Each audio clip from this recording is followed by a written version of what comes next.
Sir, এখন আপনি বিশ্বাস করেছেন তো যে সেদিন আমি নিজের ঘরে DIY ভিডিও বানাচ্ছিলাম? DIY তার মানে?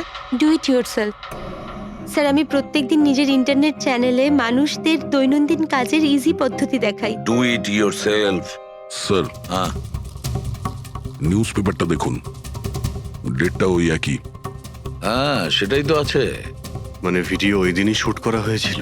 স্যার, হ্যাঁ পুরবি, স্যার আমি মেমোরি কার্ডের ডেট আর টাইম চেক করেছি। এই ভিডিওটা ওই দিনই তৈরি করেছিল, 2টো থেকে 4টের মধ্যে। আচ্ছা আর স্যার, ওরির মোবাইল লোকেশন ক্রস চেক করেছিলাম আমরা, তাতে দেখলাম ও সেদিন বাড়িতেই ছিল।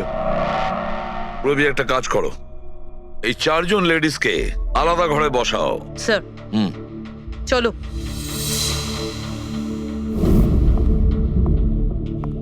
স্যার, কি ভাবছেন আপনি? সমস্ত প্রমাণ তো ওর পক্ষেই দেখছি। এই কেসটা তো আমি অন্ধকারে ডুবে যেতে দেখছি। ঠিক একটা কথা তো পরিষ্কার, যখন অন্ধকার হয় তখন কোনো ছায়া পড়ে না, কিন্তু আমার মনে হয় এই পুরো কেসটাই ছায়ারই খেলা। সানডাইল জানো তো? সানডাইল এই জিনিসটা আসলে সূর্যের আলো কোন দিকে যায় সেই অনুযায়ী টাইমটা দেখায়। হ্যাঁ, সানডাইল এমন একটা জিনিস যেটা থেকে আমরা আকাশের সূর্যের পজিশনটা বুঝতে পারি, যেটা থেকে আমরা সময়টা আন্দাজ করতে পারি। এবার দেখো, আমাদের পৃথিবী ঘুরতে থাকে আর সেই জন্য সূর্যের অ্যাঙ্গেলটাও বদলে যায়, যেটার কারণে সানডাইলে ছায়ার পজিশনটা বদলাতে থাকে। এটা তো মাথায় ঢুকে গেছে স্যার, কিন্তু এটার এই কেসটার সাথে কি সম্পর্ক বলুন এর তো? সঙ্গে সম্পর্ক আছে ফেডরিক। পরি, এই পুরো প্রমাণগুলোই আমরা পরীর কাছ থেকে কালেক্ট করেছি।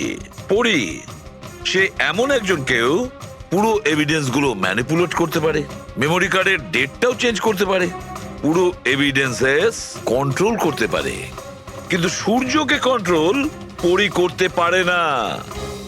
ভুলে যেও না যে সূর্য কোনো সময়ই ভুল সময় সে দেয় না। তার মানে ওরি ভিডিওতে ডেট আর টাইম দুটোই চেঞ্জ করে দিয়েছে? হয়তো চেঞ্জ করেছে বা করেনি, কিন্তু এখন আমরা এই ছায়াকে প্রশ্ন করব যে পরি সত্যি বলেছে না মিথ্যে বলেছে। কারেক্ট, এই সেটিংটা একদম সেরকমই হয়েছে যেমন পরীর ভিডিওতে ছিল। আর রোদও সেই রকম আছে সেদিন যেরকম ছিল। শুধু পরীর জায়গায় পুরবি দাঁড়িয়ে আছে। স্যার, আমরা এখানে কি করব? আগামী 6 ঘন্টা পর্যন্ত পুরবীকে এইভাবেই দাঁড়িয়ে থাকতে হবে যেভাবে ভিডিওতে পরী দাঁড়িয়েছিল। আমরা এটাই দেখতে চাই যে যদি পরী সত্যি কথা বলে তাহলে 2টো থেকে 4টের মধ্যে পুরবীর মুখে ঠিক সেই জায়গা থেকে রোদ্দুর পড়বে যেমন পরীর মুখে ছিল। আর স্যার, যদি আমার ছায়া পরীর ছায়ার সাথে ম্যাচ না করে তো? তো দেখতে হবে। ক্যামেরা অন করো।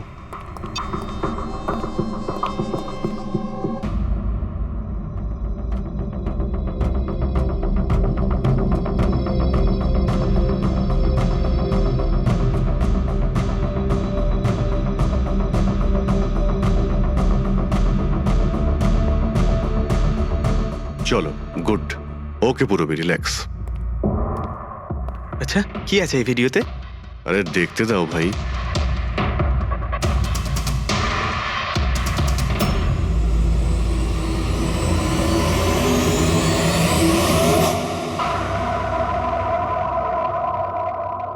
তো সকাল 11টা থেকে 1টার মধ্যে তুমি ওই ভিডিওটা রেকর্ড করেছিলে।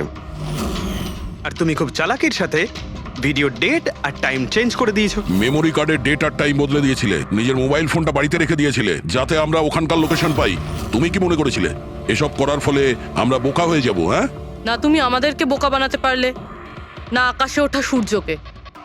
তোমার ভিডিওতে রোডের ডিরেকশন দেখে স্পষ্টই বোঝা যাচ্ছে ওই ভিডিওটা 11টা থেকে 1টার মধ্যে শুট করা হয়েছে। চেষ্টাটা ভালোই করেছিলেন, কিন্তু রিসার্চ ওয়ার্কটা একটু দরকার ছিল।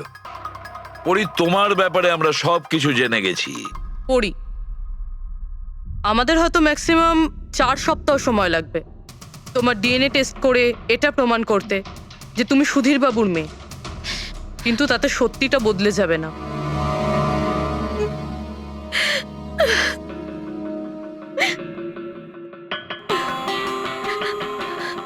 আমি ওনাকে মারতে চাইতাম না, একদমই মারতে চাইতাম না ওনাকে। আমি তো শুধু এইটুকু চাইতাম যে উনি আমাকে স্বীকার করুক। ছোট থেকে এখনো অবধি আমি অনাথ আশ্রমে বড় হয়েছি, তার জন্য একটা ফ্যামিলি চাইতাম আমি। তুমি সুধীর বাবুর ব্যাপারে জানতে পারলে কিভাবে? ওই আমার ছোটবেলার জামা কাপড়ের জন্য। ওই জামা কাপড়ে হসপিটালের কার্ড ছিল, উনি ওটা বের করতে ভুলে গেছিলেন। ওই কার্ডে বাবার নাম্বারও ছিল। তারপর আমি বাবাকে অনেক খুঁজলাম, তখন শেষ পর্যন্ত ওনার কোম্পানির কথা জানতে পারলাম। কিন্তু তুমি ওনার কোম্পানি কেন জয়েন করলে? তুমি চাইলে সুধীরবাবুকে অন্য জায়গাতেও কথাটা বলতে পারতে যে তুমি ওনার মেয়ে। কিন্তু আগে আমি ওনার সাথে দেখা করতে চাইতাম, চিনতে চাইতাম ওনাকে। তারপর আস্তে আস্তে জানতে পারলাম যে উনি খারাপ মানুষ নন, মনের দিক থেকে খুবই বড়। তখন আমি ভাবলাম যে হয়তো ওই সময় ওনার অবস্থা খুব খারাপ ছিল, তাই অনাথ আশ্রমে দিয়েছিল আমাকে। কিন্তু এখন তো ওনার খুব ভালো অবস্থা, এখন তো উনি আমায় আপন করতে পারতেন। তাহলে ওনার সঙ্গে দেখা হতে না হতে প্রপার্টিতে ভাগ কেন চাইলে? কারণ আমি জানতে চাইতাম যে ওনার কাছে ইম্পর্টেন্ট কি, টাকা না আমি।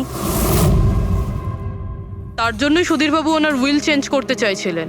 হ্যাঁ, আর এটা শুনে আমি খুব খুশি হয়ে গেছিলাম। কিন্তু সুধীর বাবু তার সিদ্ধান্ত বদলে ফেলেছিলেন, যেটা তুমি সহ্য করতে পারোনি। স্যার, ও সব ওনার ওয়াইফ আর ওনার মেয়ের জন্য হয়েছিল। ওরা এটা সহ্যই করতে পারছিল না যে বাবা আমার নাম উইলে অ্যাড করছিল। অর্থাৎ আরও একবার সুধীরবাবু আপনাকে মেনে নিতে অস্বীকার করলেন। হ্যাঁ, আর এইবারও ঠিক ফ্যামিলির জন্যই। উনি একদম বদলাননি, উনি একদম ঠিক আগের মতোই ছিলেন। সেলফিশ, সুবিধাবাদী, দায়িত্বজ্ঞানহীন। সহজভাবে নিজের ভাগটা পাননি বলে ওনাকে ব্ল্যাকমেল করতে শুরু করে দিলেন। না, আমি যখন ওনাকে প্রথম এনভেলপ পাঠিয়েছিলাম তখন আমার এরকম উদ্দেশ্য ছিল না। আর না আমি এতটাই বোকা যে এনভেলপ নিজের মুখ দিয়ে সিল করব। আমি তো এটাই ভাবতাম যে অ্যাটলিস্ট উনি আমাকে নিজের ফ্যামিলিতে ইনক্লুড করুক, আমার নিজেরও একটা ফ্যামিলি হোক। আর তার জন্যই আমি বাবার জন্মদিনের দিন নেশাযুক্ত ওষুধ দিয়ে বাদামের কেক নিয়ে ওনার বাড়িতে গেছিলাম। Happy birthday to you.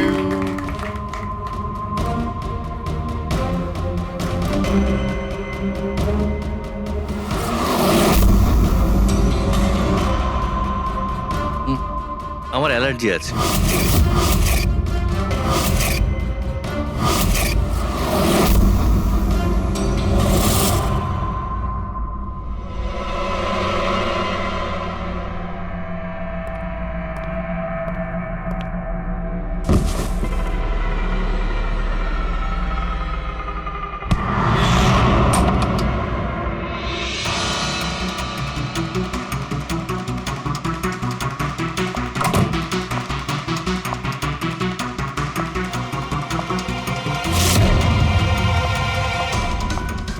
বাবা,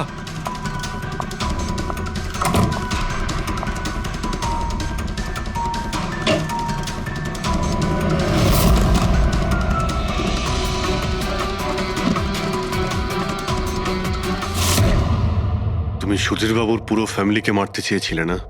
তোমার লক্ষ্য পূরণ হয়েছে। এবার তোমার সঙ্গে ওনার ফ্যামিলির লাস্ট মেম্বারও শেষ হয়ে যাবে। জেল যাওয়ার আগে আমরা তোমার সঙ্গে কারোর সঙ্গে দেখা করিয়ে দিতে চাই।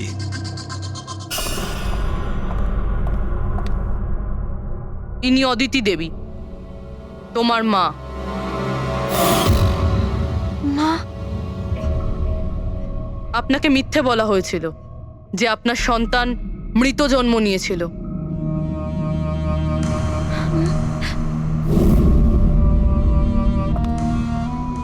মা,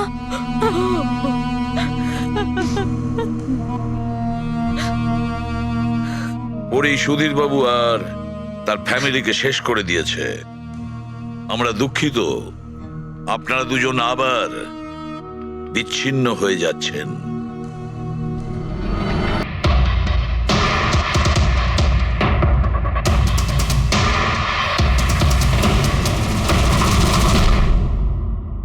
এমার্জেন্সি মেডিকেল কার্ড। এনার আমন্ড আর শেলফিশে অ্যালার্জি আছে।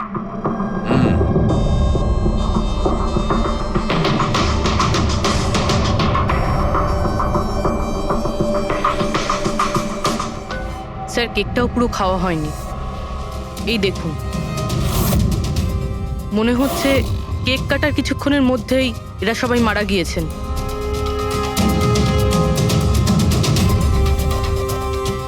হাতাহাতির কোনো চিহ্নই নেই, সোজা গুলি করেছে।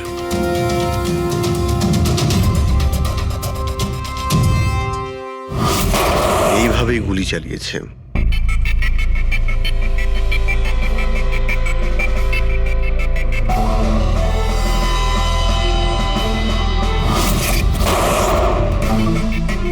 আরেকটা লাশ কোথায়? ভেতরে আছে স্যার।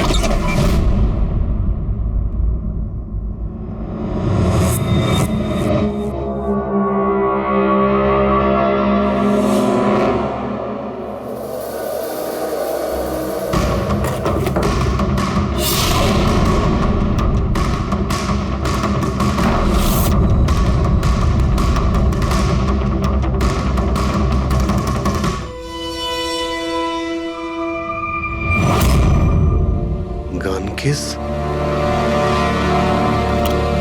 কিন্তু এ তো পুরো খালি।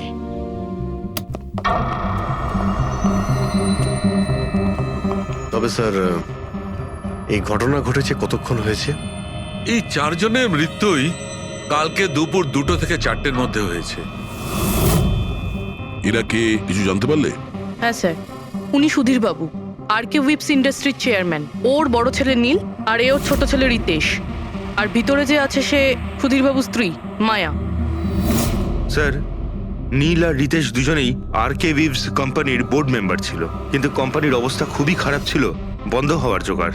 প্রচুর ধার বাকি হয়ে গেছিল, আর বাজারের ধারও মেটাতে পারছিল না, সমস্যা বেড়েই চলেছিল। তাহলে এখানে সেলিব্রেশন কি জন্য হচ্ছিল? স্যার, সুধীর বাবুর 60তম জন্মদিন ছিল। বার্থডে সেলিব্রেট করছিল? তাহলে নিশ্চয়ই আরো অনেকে এসেছিল। অফিসের কিছু লোক এসেছিল স্যার, আর ওদেরকে জিজ্ঞাসাবাদ করে ছেড়ে দিয়েছি। এরা সবাই এখানে একসাথে থাকতো কি? না না স্যার, এখানে তো শুধু সুধীরবাবু আর মায়া থাকতেন। সুধীরবাবু নীল আর রিতেশের জন্য আলাদা আলাদা বাংলো কিনে রেখেছিলেন, এরা দুজন ওখানেই থাকতো। আজকে তারা বাবার জন্মদিন পালন করতে এসেছিল। স্যার, সন্ধেবেলায় অনেক বড় একটা পার্টি হওয়ার কথা ছিল। কেক কাটার কিছুক্ষণের মধ্যেই সবাই মারা যায়। পার্টি প্ল্যান যারা করেছিল সেই টিমটা এসেছিল, কিন্তু কেউ দরজা খোলেনি দেখে চলে গিয়েছিল। বস, আমার মনে হচ্ছে না যে কেউ বাইরে থেকে এসেছিল।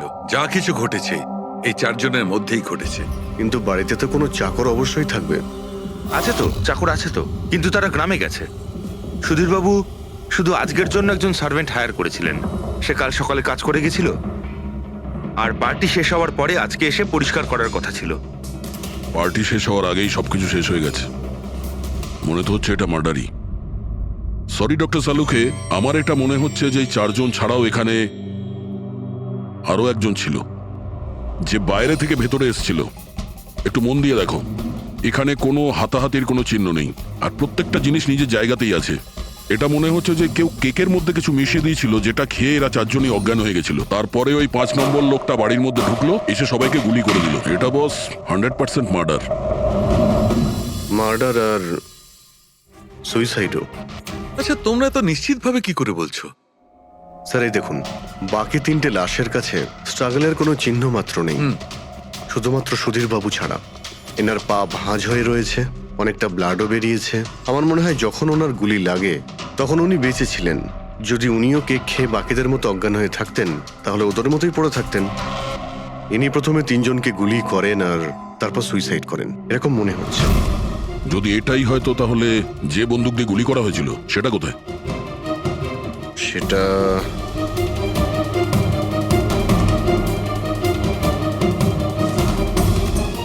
এখানে গুলি লেগেছিল, মানে মাথাতে। সুধীর বাবু যদি এইভাবে গুলি চালান তো এইভাবেই হয়তো পড়েছেন, আর তখনই হাত থেকে বন্দুকটা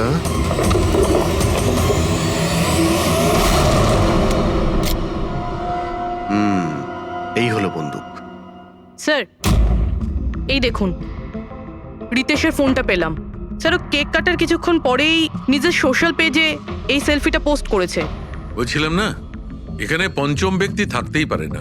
কিন্তু বুঝতে পারছি না কেন আমার এখনো সন্দেহ আছে। দেখুন, সন্দেহ করা তো আমাদের কাজ। একটা কাজ করে যতগুলো এভিডেন্স আছে, যতগুলো জিনিস আছে, সব বিউরোতে নিয়ে যাই, দেখি এসিপি স্যার কি বলেন। গোলমাল মনে হচ্ছে। বস, আমি ওদের পেটের মধ্যে কেকের টুকরো পেয়েছি। ওই যে কেক ওরা খেয়েছিল, ওই কেকের মধ্যে সেনেটিভ মেশানো ছিল, নেশার ওষুধ। সেনেটিভ? 3 জন খেয়েছে আর অজ্ঞান হয়ে গেছে। 4 জনই? না, 3 জন। নীল, রিতেশ আর মায়া, ওদের 3 জনের পেটের মধ্যেই শুধু কেকের টুকরো পাওয়া গেছে। তার মানে সুধীর বাবু ওই কেকটা খাননি? না দয়া, সুধীর শুধু একজনই ছিল যে গুলি চলবার সময় অজ্ঞান হয়নি। কি সুধীরবাবু নিজের জন্মদিনে এই কেক খাননি? খায়নি, কারণ ওই কেকের মধ্যে বাদাম মেশানো ছিল।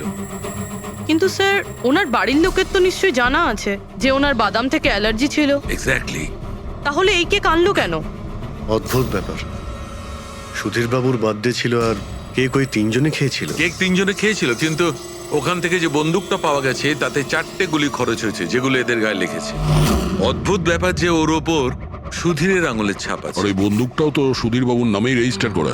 তো সুধীর বাবু প্রথমে ওই 3 জনকে গুলি করে আর তারপর নিজে সুইসাইড করে। কিন্তু কেন? ঝামেলা এড়ানোর জন্য। ব্যবসা ডুবে যাচ্ছে, ধার দেনা বেড়ে যাচ্ছে, এই জন্য নিজের সঙ্গে পুরো ফ্যামিলিটাকেই মেরে ফেলে। আর কি কারণ হতে পারে? হ্যাঁ স্যার, তাই তো মনে হচ্ছে। সুধীর বাবু ইচ্ছে করেই ওই বাদামওয়ালা কেক নিয়ে এসেছিল যাতে ওনাকে না খেতে হয়, আর উনি সেনেটিভ মিশিয়ে ওই কেকটা সবাইকে খাইয়ে দেন। আর অজ্ঞান হওয়ার পরে তাদের মেরে ফেলে নিজেও আত্মহত্যা করেন। রবি, ওই রিতেশ যেটা ফটো আপলোড করেছিল না নেটে, সেটা একটু খোলো তো। কটার সময় তুলেছিল এই ফটোটা? স্যার 2:05 আর আপলোড করেছিল? স্যার 2:07। সালুকে একটা কথা বলো, কেক খাওয়ার কতক্ষণ পরে ওরা অজ্ঞান হয়েছিল? 20 থেকে 25 মিনিট। মানে 2:30 না 2:35? আমার মনে হয় ওরা সবাই ওই সময়ই মারা গিয়েছিল, 2:30 থেকে 3:45-এর মধ্যে। মানে সবকিছু ঘটেছে ওই 40 মিনিটের ভেতরেই। 1 মিনিট, ওই দেখো, ওই ছায়াটা কার? ওই শ্যাডো? এই 4 জন তো এখানে দাঁড়িয়েছিল, তাহলে ছায়া ওখানে গেল কি করে? সেটা ওখানে গিয়েই দেখতে হবে। এই শ্যাডোটা কার ছিল? 2:04। পর্দার পজিশন একদম ঠিক আছে তো? একদম স্যার। পজিশন নিয়ে নি। রেডি? 2:05 ইয়া। আরে এখানে তো কোনো ছায়া দেখতে পাচ্ছি না। তাহলে ওখানে ছায়া কোথা থেকে এলো?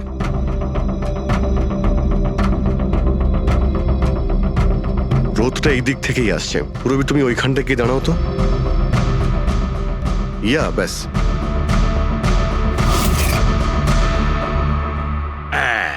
এইখানে ছায়াটা দেখা যাচ্ছে, ঠিক যেমনটা ওখানে ছিল, সেম টু সেম। আমি ঠিকই বলেছিলাম, এখানে কোনো 5 নম্বর লোক ছিল। আর সে ওখানেই দাঁড়িয়েছিল যেখানে আমি দাঁড়িয়েছিলাম। এই সেই লোকটাই হবে যে সুধীরবাবু আর তার পরিবারকে মেরেছে। আর সে আমাদের অলমোস্ট ধোকা দিয়ে দিয়েছিল যে এটা মার্ডার কাম সুইসাইড। আর ওর ছায়াই ওকে ধোকা দিয়ে দিয়েছে। কিন্তু স্যার, আমরা এই ছায়ার মাধ্যমে খুনি অবধি পৌঁছবো কি করে? খুনির মেন টার্গেট ছিল সুধীরবাবু, আর সে ওই সময় ওখানেই দাঁড়িয়েছিল।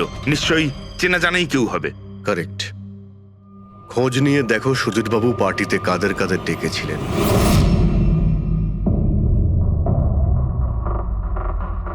স্যার, আমি পড়ি। তুমি সুধীরের এক্সিকিউটিভ অ্যাসিস্ট্যান্ট? হ্যাঁ স্যার, আমি Jahnavi. Marketing head. Yes sir. হ্যাঁ স্যার, আমি জগন্নাথ, আমি কোম্পানির লয়ার। আর সুধীরবাবুর পার্সোনাল লয়ারও। আগে হ্যাঁ, কিন্তু আপনারা আমার কাছে কি জানতে চাইছেন? সুধীরবাবুর কোম্পানিতে প্রায় 300 লোক কাজ করতেন, কিন্তু উনি পার্টিতে শুধু আপনাদের 3 জনকেই ডাকলেন। এরকম কিসের বিশেষ সম্পর্ক ছিল আপনাদের সঙ্গে সুধীরবাবুর? স্যার, আমি আগেও বলেছি যে আমি ওনার এক্সিকিউটিভ অ্যাসিস্ট্যান্ট। তো একজন এক্সিকিউটিভ অফিসারের সঙ্গে এতটা পার্সোনাল রিলেশনশিপ? স্যার, আমি ওনার শুধু কাজই না, বরং ওনার পার্সোনাল লাইফও ম্যানেজ করতাম।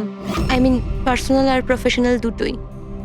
আর ওই দিনও আমি পার্টি ম্যানেজ করতে গেছিলাম, সেলিব্রেট করতে না। আর উকিলবাবু আপনি? স্যার, আমি আর সুধীর হলাম ছোটবেলাকার বন্ধু। ওর বার্থডে আর আমি যাব না, এটা কি করে হতে পারে? আর আপনি, আপনাকে কেন ইনভাইট করেছিল সুধীরবাবু পার্টিতে? স্যার আমাকে সুধীর স্যার না, নীল ইনভাইট করেছিল। আমি আর নীল খুব ভালো বন্ধু ছিলাম। I see. তো আপনি ওনার পুরো শিডিউল ম্যানেজ করতেন। হুম। তো এই বার্থডে পার্টির দিন কেউ কি আসার কথা ছিল? কোনো মিটিং রেখেছিলেন আপনারা? স্যার ওই দিন ব্যাংক হলিডে ছিল, তার জন্য কোনো মিটিং বা অ্যাপয়েন্টমেন্ট ছিল না। আর ওনার বার্থডে ছিল, তাই উনি পুরো দিন ওনার ফ্যামিলির সাথেই কাটাতে চাইতেন। দুপুর 2টো থেকে 3টের মধ্যে আপনারা কোথায় ছিলেন? স্যার আমি তো আমার বাড়িতেই ছিলাম, ব্লগ বানাচ্ছিলাম। Vlog? Video blog. আমার একটা ইন্টারনেট চ্যানেল আছে যেখানে আমি ভিডিও বানিয়ে আপলোড করি। স্যার আমি বাড়িতে ঘুমোচ্ছিলাম, আমার শরীরটা ঠিক ছিল না। স্যার আমি আমার ফ্যামিলির সাথে ফিল্ম দেখতে গিয়েছিলাম। আচ্ছা, কিছুদিনের মধ্যে সুধীরবাবুর ব্যবহারে কোনো পরিবর্তন দেখেছিলেন আপনারা? হ্যাঁ স্যার, আমি একটা জিনিস নোটিস করেছিলাম। স্যার আজ থেকে ঠিক 1 মাস আগে আমাদের মিটিং চলছিল।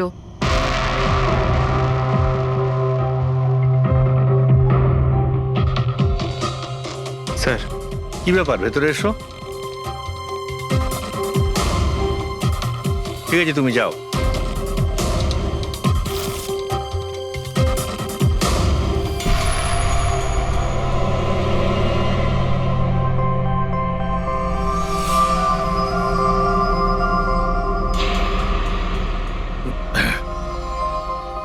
Sorry gentleman, meeting is over. বাচ্চাদের পোশাক? Yes sir. আচ্ছা, আর কিছু নোটিস করেছিলেন আপনারা? কোনো অদ্ভুত কিছু? হ্যাঁ স্যার, এই 2 সপ্তাহ আগে উনি আমাকে বলেছিলেন যে উনি ওনার দলিল চেঞ্জ করতে চান। উইল বদলাতে চাইছেন কেন? জানি না স্যার, ওনার দলিলে 3 জন মানুষের নাম ছিল, একজন ওনার স্ত্রী মায়া আর 2 জন ওনার ছেলে। কিন্তু উনি চতুর্থ একজনের নাম জুড়তে চাইছিলেন, অ্যাড করতে চাইছিলেন। কি নাম ছিল ওই চতুর্থ জনের? ওনার নাম তো উনি বলেননি। আপনি কি উইলটা বদলেছিলেন? আসলে আমি পেপার সব তৈরি করে দিয়েছিলাম, ব্যাস নাম ভরে ওতে সুধীরকে সই করতে হতো। জানি না কি হলো, হঠাৎ নিজের বার্থডের কিছুদিন আগে ও আমাকে বলল যে দলিল বদলাতে চায় না, ওই পুরনো দলিলটাই থাকবে।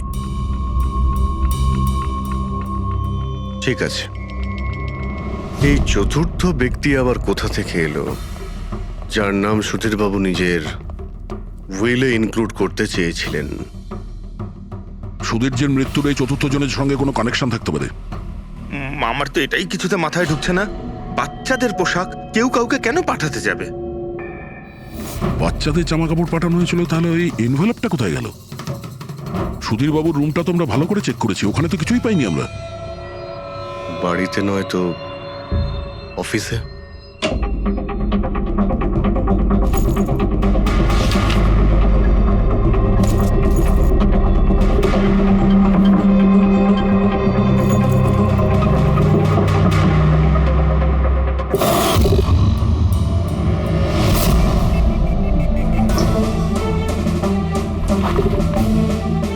পেয়ে গেছি।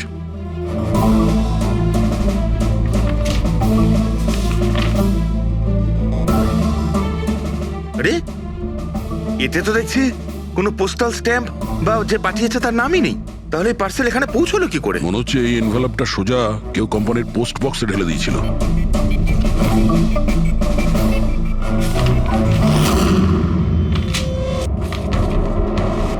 এই এনভেলপটা ডক্টর সালুকের কাছে পাঠিয়ে দিই, উনি হয়তো কিছু পেতে পারেন। ঠিক আছে। আচ্ছা, এই জাহ্নবী বলছিল যে এই পার্সেলটা দেখে মিস্টার সুধীর একদম চমকে গিয়েছিলেন। হতে পারে কোনো পুরনো স্মৃতি জেগে উঠেছিল। আর তারপর উনি কাউকে কলও করেছিলেন হয়তো।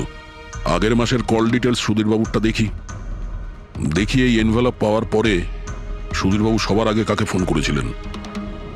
সুধীরের ফোন এসেছিল অনেক বছর বাদে। কি কথা হয়েছিল আপনাদের দুজনের? খুব রেগেছিল যে আমি ওকে কেন এনভেলপটা পাঠিয়েছিলাম, কিন্তু আমি তো ওকে এনভেলপ পাঠাইনি। কিন্তু কোনো কারণ তো ছিল যাতে সুধীরবাবু আপনাকে সন্দেহ করেন। হ্যাঁ নিশ্চয়ই, ওই এনভেলপে বাচ্চার জামা ছিল। ওর মনে হয়েছিল ওটা সেই জামাটাই যেটা আমি আর সুধীর আমাদের সন্তানের জন্য কিনেছিলাম। আমাদের বাচ্চার জন্য আমার আর সুধীরের সন্তান। 30 বছর আগে আমি আরকে ওয়েবস কোম্পানিতে অ্যাকাউন্ট ডিপার্টমেন্টে কাজ করতাম। সুধীরের বাবা সেটার মালিক ছিল। ওখানেই সুধীর আর আমার সম্পর্ক হয়েছিল। আর কিছু বোঝার আগেই আমি বুঝতে পারি যে আমি সুধীরের সন্তানের মা হতে চলেছি। তো আপনাদের দুজনের বিয়ে হয়নি? না, হয়নি। সুধীর তো কথা দিয়েছিল, কিন্তু ওর প্যারেন্টস রাজি হয়নি, কারণ আমি ওদের স্টেটাসে ছিলাম না। ওনারা তো সুধীরের বিয়ে অনেক বড়লোক বাড়িতে আর সেম স্টেটাসে করতে চেয়েছিলেন।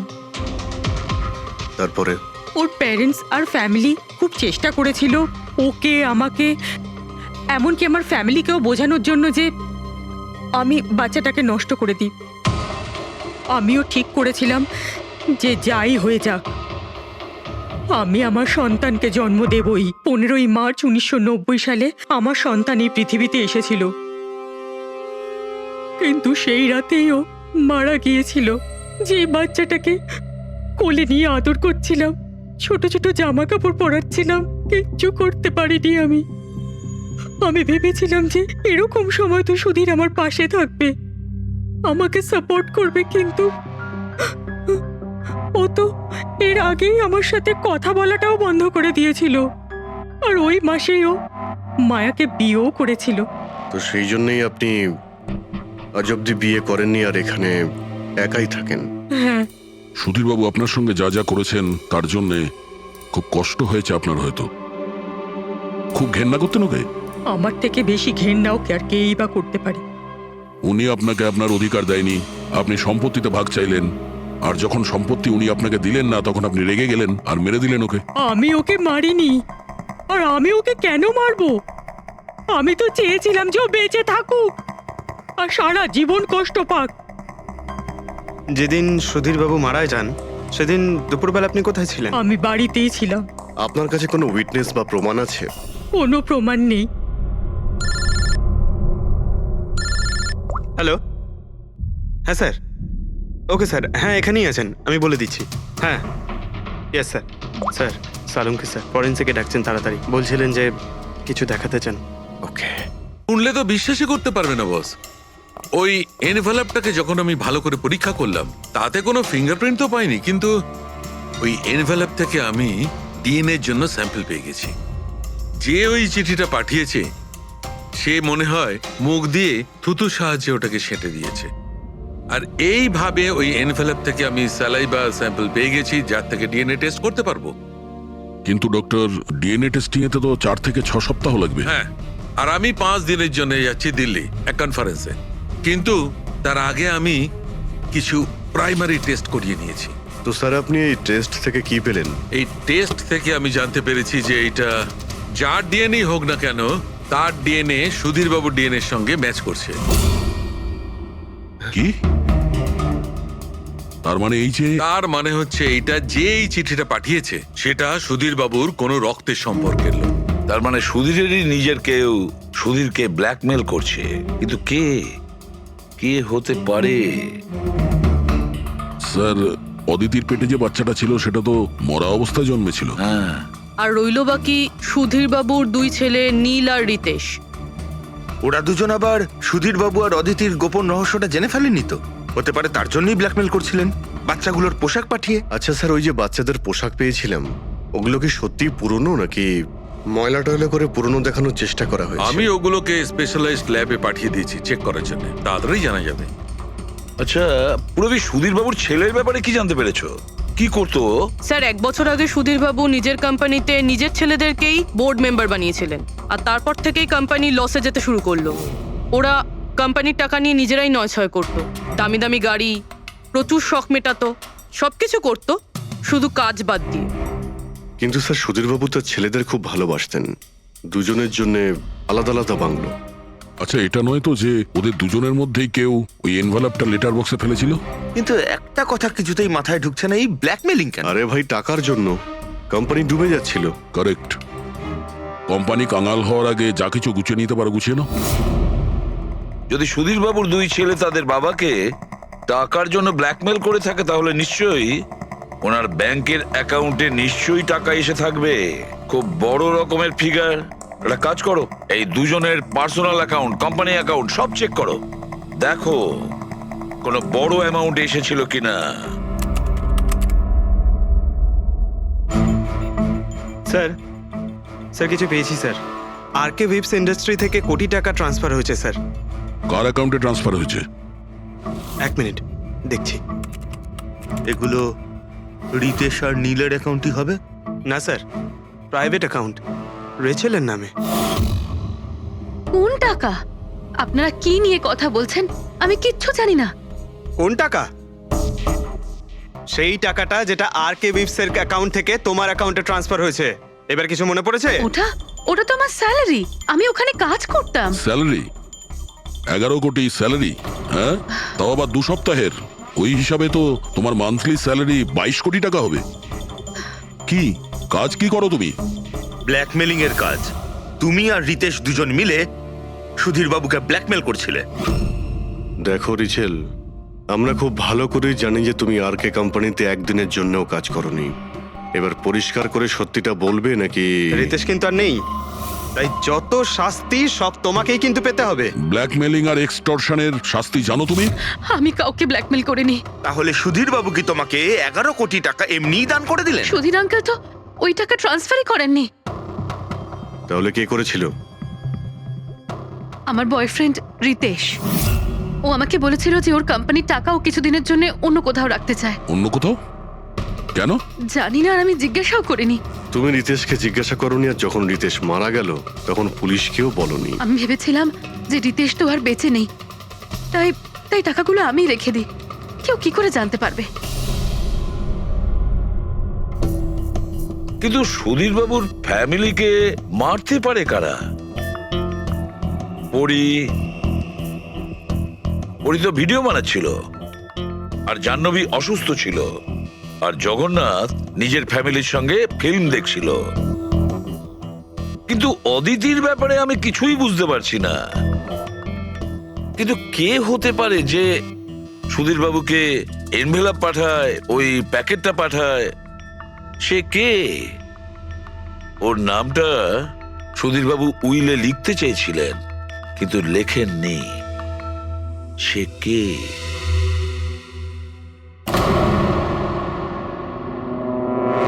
প্রেমের দ্বিতীয় কেকটা কোথা থেকে আসলো? হ্যাঁ স্যার, এখানে দুটো কেক। সেটাই তো, যখন বার্থডে ছিল সুধীর বাবু তার নিজের ফ্যামিলির সঙ্গে, ছোট কেকটা কেন কাটতে যাবে যেখানে এত বড় কেকটা রয়েছে এর সামনে? স্যার, যাতে ও রাতে পার্টিতে বড় কেক খেতে পারে। আরে ভাই, সুধীর বাবু কি 18 বছরের বাচ্চা ছিল নাকি যে নিজের বার্থডেতে দুটো কেকের অর্ডার দেবে? স্যার, হতে পারে এই কেকটা ওনাকে কেউ গিফট করেছে, এই কিন্তু বাদামওয়ালা সেটা কেক। তো বক্সে নিয়ে আসবে, আর তার উপরে কেক শপের নামটাও লেখা থাকবে। না স্যার, ওখানে তো আমরা কোনো বক্স পাইনি। ছিল না? হতে পারে কেউ এই কেকটা বাড়িতে বানিয়েছে, সেই জন্যই আমরা ওখানে বক্স পাইনি। কিন্তু এই আমন্ড দেওয়া কেক পাঠালোটাকে? স্যার, হ্যাঁ, স্যার আমি জাহ্নবীর সোশ্যাল প্রোফাইল চেক করছিলাম। স্যার, এখানে ওর অনেক অনেক ছবি আছে যেখানে ও কেক আর পেস্ট্রি বেক করছিল। বেকিং ও খুব পছন্দ করে। হ্যাঁ, আমি বেকিং পছন্দ করি, তাতে কি? তো কিছু না, তুমি বাদামওয়ালা কেক বানিয়েছিলে না সুধীর বাবুর জন্য? আমি যখন জানি যে ওনার বাদামে অ্যালার্জি, তাহলে আমি ওনার জন্য বাদাম কেক কেন বানাবো? কারণ তুমি চাইছিলে যে উনি কেকটা না খান, যদি খেতে অজ্ঞান হয়ে যেত না। আর তুমি চাইতে যখন তুমি ওকে মারবে তখন যেন ওর জ্ঞান থাকে, কষ্ট পায় তোমার সামনে, প্রাণ ভিক্ষা করে, তাই না? আরে আমি সুধীর আঙ্কেলকে কেন মারবো? তুমি কেকের মধ্যে সেনেটিভ মেশাওনি রিতেশ, নীল আর মায়াকে মারার জন্য? আপনারা এইসব কি বলছেন বলুন তো? ব্যাস ব্যাস, অনেক হয়েছে। তুমি বলেছিলে না যে ওই দিন তুমি অসুস্থ ছিলে আর বাড়িতেই ছিলে? কোথাও তুমি যাওনি। তুমি পার্টিতে কিভাবে গিয়েছিলে কিনা পার্টিতে? আমি সত্যি 2-3টে পর্যন্ত ঘুমিয়েছিলাম। তারপর ঘুম থেকে ওঠার পর আমার মনে হলো যে আমি একটু বেটার ফিল করছি, আর তাই আমি পার্টিতে চলে যাই। এতে আমার কি অন্যায়? তুমি যদি রাত 2টা থেকে 3টে অবধি সত্যিই ঘুমিয়েছিলে, তাহলে 2:30টার সময় যখন সুধীর বাবু মারা যান তখন তোমার মোবাইল ওনার ঘরের সামনে গেল কি করে? দেখো জাহ্নবী, মিথ্যে বলে কোনো লাভ নেই। আমরা তোমার মোবাইলের রেকর্ড চেক করে দেখেছি। যে সময় সুধীরবাবু মারা যান সেই সময় তোমার ফোনের লোকেশন ওনার বাড়ির কাছেই ছিল। এবার সত্যি বলবে নাকি আরো টাইম ওয়েস্ট করতে চাও? আমি আর নীল একে অপরকে ভালোবাসতাম।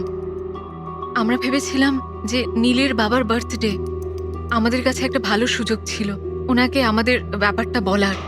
আর সেই জন্যই আমি ওখানে যাই। ওখানে গিয়ে নীলকে অনেকবার কল করি। প্রায় 1 ঘন্টা ওখানে ছিলাম আমি, কিন্তু নীলের কোনো কল আসেনি। আমি ভেবেছিলাম নীল হয়তো সময় পাচ্ছে না আমাকে কল করার। মিথ্যে কথা। তোমার মনে হয়েছিল নীল তোমাকে ঠকাচ্ছে, সেই কারণে তুমি ওকে আর ওর পুরো ফ্যামিলিকে মেরে দিয়েছো। এই আপনারা কি বলছেন বলুন তো? আমি বেকিং করতে ভালোবাসি, তার মানে তো এটা নয় যে খুনটা আমি করেছি। ইন্টারনেটে রেসিপি দেখে তো যে কেউ কেক বানিয়ে ফেলতে পারে। কেক বানানো কি এমন কঠিন কাজ? আর রিতেশের গার্লফ্রেন্ড রেচেল, ও তো বেকিং করে। আপনারা ওকে কি কেন কিছু জিজ্ঞেস করছেন না? সবাইকে জিজ্ঞেস করবো আমরা। ডাকো সবাইকে। ভীষণ ইন্টারেস্টিং কেস এটা। এরকম খুব কম হয় যে এতজনের কাছে একটা লোকের প্রাণ নেওয়ার জন্য সুযোগও আছে আর মোটিভও আছে। আপনারা আবার? আরে স্যার, আমি কেন মারবো ওনাকে? আপনি নীলকে বিয়ে করতে চেয়েছিলেন, ওর ফ্যামিলির লোকেরা রাজি হয়নি। এ তো খুব বড় একটা কারণ খুন করার। আর সুধীরবাবুর ফ্যামিলির জন্য আত্মমর্যাদা, সোশ্যাল স্ট্যাটাস অনেক গুরুত্বপূর্ণ ব্যাপার ছিল। এর সবচেয়ে বড় এক্সাম্পল অদিতি দেবী। আর সুধীরবাবু এই নিজের সম্পত্তি আর স্ট্যাটাসের জন্য আপনার জীবন নষ্ট করে দিয়েছেন। তাহলে আপনার থেকে বেশি ঘৃণা আর কে করতে পারে? আমার কাছে পয়সার কোনো মূল্য নেই, আর না কোনো বিষয়ে রিগ্রেট। আফসোস তো তোমার হওয়ার কথা রাচেল। এখানে তো 5,000 টাকার জন্য মানুষ মানুষকে খুন করে, আর তুমি তো বসে বসে 11 কোটি টাকা পেয়েছো। আর আপনি, আপনার হাতে তো সুধীরবাবু তার লাইফের রিমোট কন্ট্রোল দিয়ে দিয়েছিল। আপনি সবই জানতেন ওনার ব্যাপারে। এটাও জানতেন যে উনি ওনার গানটা কোথায় রাখেন। দেখুন, আপনাদের যা ইচ্ছে বলতে পারেন। আমি আপনাকে আগেও বলেছিলাম যে আমি সেদিন ঘরে ভিডিও ব্লগ বানাচ্ছিলাম। চাইলে আমার ফোনও চেক করতে পারেন। হ্যাঁ হ্যাঁ, নিশ্চয়ই। ওই দেখি, জানা তো যাবে কিভাবে ভিডিও ব্লগ বানানো যায়।